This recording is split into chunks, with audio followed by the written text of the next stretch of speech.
La plupart des personnes qui disent « je ne rêve jamais » rêvent en réalité toutes les nuits.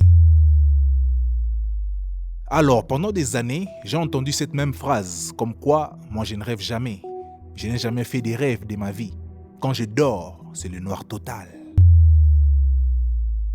Et même lors d'une vidéo que je fais sur le rêve, plusieurs m'ont répondu dans les commentaires qu'ils n'ont jamais rêvé de leur vie. Alors cela m'a un peu intrigué, il m'a poussé à me poser plusieurs questions et à effectuer plusieurs recherches sur le sujet. Et c'est à ce moment-là que j'ai découvert que la plupart des personnes qui disent « n'ai jamais rêvé » rêvent en réalité toutes les nuits. Et oui, tu rêves probablement toutes les nuits.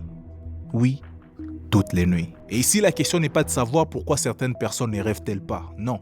Mais la vraie question est de savoir pourquoi certaines personnes oublient complètement leurs rêves. Dans cette vidéo, je vais te révéler ce que dit la science sur le sujet, ce que dit la psychologie, la spiritualité, la religion, ainsi que certaines traditions ancestrales sur le sujet. C'est parti.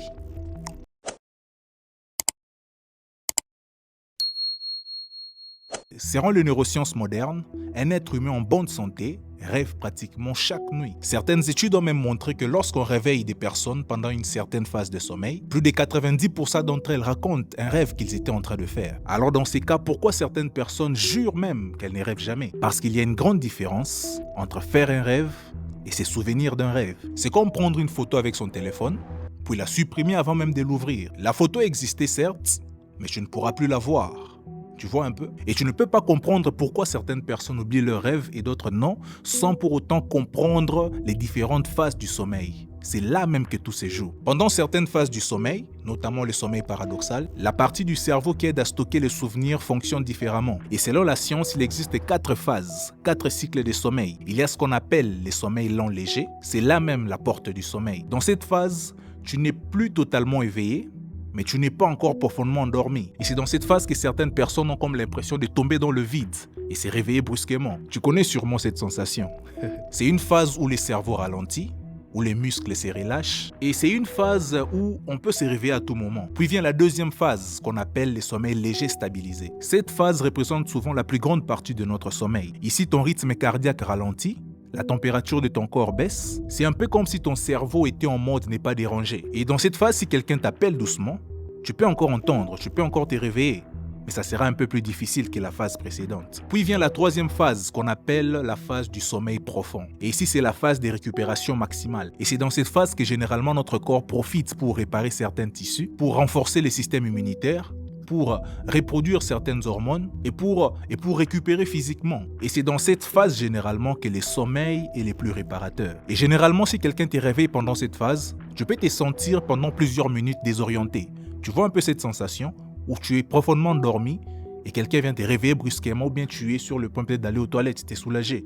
Tu vois, tu as cette sensation d'être un peu perdu pendant quelques minutes, comme si ton cerveau n'était pas encore revenu sur Terre. Les rêves peuvent exister dans cette dimension, dans cette phase, mais ils sont généralement moins élaborés. Ils sont moins narratifs que ça. Puis vient la phase ultime, qu'on appelle la phase du sommeil paradoxal. C'est ici le monde des rêves. C'est lorsque ton corps est complètement paralysé pour éviter que tu réalises physiquement ce que tu es en train de vivre dans le rêve. C'est dans cette phase que le rêve devient de plus en plus intense. C'est ici que tu penses vivre la réalité, comme si tu vivais dans une deuxième vie. Alors, pourquoi la plupart des personnes oublient leurs rêves ou pensent qu'ils ne rêvent pas?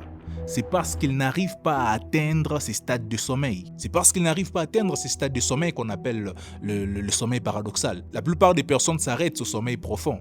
Et c'est tout. Elles n'arrivent pas à expérimenter cette phase du sommeil paradoxal. Écoute, les rêves les plus vivants, les rêves les plus réels, surviennent souvent pendant la phase du sommeil paradoxal. Toi qui es tout le temps stressé, toi qui n'as pas un sommeil profond, toi qui, à chaque bruit, tu te réveilles, à chaque mouvement, à chaque fait et geste, tu te réveilles, toi qui es tout le temps stressé au niveau de tes pensées, toi qui es tout le temps agité, tu ne peux pas expérimenter ces stades du sommeil paradoxal. Pourquoi? Parce que ton esprit est agité. Pourquoi? Parce que le calme n'est pas en toi. La plupart des personnes disent même que pour expérimenter la phase du sommeil paradoxal, tu dois être complètement fatigué. Donc tu travailles toute la journée et la nuit, lorsque tu dors complètement. C'est lorsque tu es profondément endormi. C'est lorsque vraiment tu sens que ton corps ne t'appartient plus, que tu entres dans la phase du sommeil paradoxal. C'est là que les rêves surviennent. C'est là que tu sens comme si tu étais en train de vivre une deuxième vie. Toi qui tes pensées sont tout le temps éparpillées, ton esprit n'est pas posé, n'est pas sur place, tu es tout le temps agité, tu ne peux jamais expérimenter cette phase du sommeil qu'on appelle la phase du sommeil paradoxal. Et en l'occurrence, n'est jamais expérimenté réellement le monde des rêves. Deuxièmement, pour ceux qui disent n'est jamais rêvé, ou pour ceux-là qui oublient leurs rêves, dans la spiritualité, surtout dans la spiritualité chrétienne, le fait d'avoir la sensation de ne jamais rêver ou d'oublier les rêves vient souvent du fait qu'il y ait un esprit maléfique ou diabolique qui viendrait voler tes rêves, qui viendrait effacer tes rêves. Pourquoi? Parce qu'ils ne veulent pas que tu te rappelles de tes rêves pour que tu n'en prennes conscience. Car dans la Bible ainsi que dans plusieurs autres cultures, les rêves sont souvent révélateurs des choses à venir. C'est dans les rêves que l'on reçoit des instructions divines, des avertissements, des conseils, des visitations divines ou encore des enseignements liés aux ancêtres et à la communauté. À l'instar de Joseph en Égypte, à l'instar de Joseph, le père adoptif de Jésus, à l'instar de Pharaon et j'en passe. La Bible ne dit pas que tous les rêves viennent de Dieu, mais elle montre que certains rêves peuvent avoir une signification particulière. Dans l'islam, par exemple, la tradition islamique révèle qu'il existe plusieurs sortes de rêves. Il est de ces rêves qu'on appelle des rêves bénéfiques. Donc ce sont des rêves qui viennent des dieux, qui viennent des anges, des rêves qui viennent souvent t'annoncer une bonne nouvelle, quelque chose de bien qui va arriver dans le futur, des rêves qui te réconfortent, qui te revigorent. Il existe également ce que dans la culture islamique, ils appellent des rêves maléfiques ou diaboliques, ou encore des rêves perturbateurs. Ce sont des rêves du shaitan, des rêves dans lesquels l'ennemi vient te déranger, vient troubler ton esprit, vient s'aimer une mauvaise sémence dans ta vie, vient te voler quelque chose. Mais il existe également des rêves qui sont issus de notre préoccupation personnelle.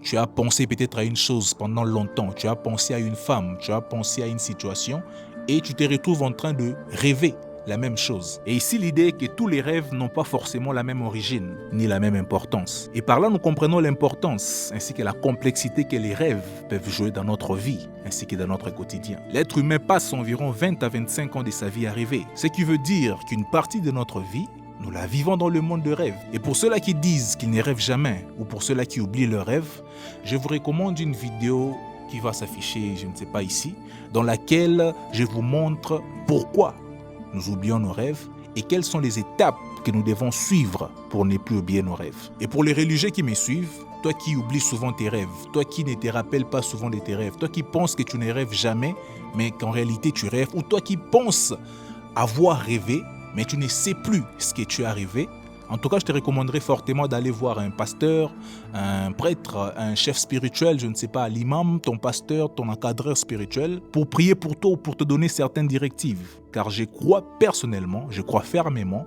que les rêves constituent ou les rêves jouent un rôle très important dans la destinée d'une personne. Et là, il y a une question fascinante qui se pose. Et si l'oubli faisait partie du système? C'est l'idée que l'on retrouve dans certaines réflexions spirituelles et philosophiques. Imagine un peu, tu fais entre 4 à 6 rêves par nuit. Sur une vie entière, cela représenterait des milliers de rêves. Et si tu te souvenais de tous ces rêves, ton esprit serait submergé, surchargé. Alors l'oubli pourrait être une forme de filtre et que le cerveau garderait seulement les informations importantes. Et si nous oublions nos rêves, pour la même raison que nous oublions notre naissance, et si nous rêvons presque tous les jours de notre vie, pourquoi nous souvenons-nous seulement de quelques rêves? Car peut-être le véritable mystère n'est pas le rêve. Peut-être que le véritable mystère, c'est l'oubli. Je te laisse gamberger. Prenons conscience de cela. Le reste n'est que détail.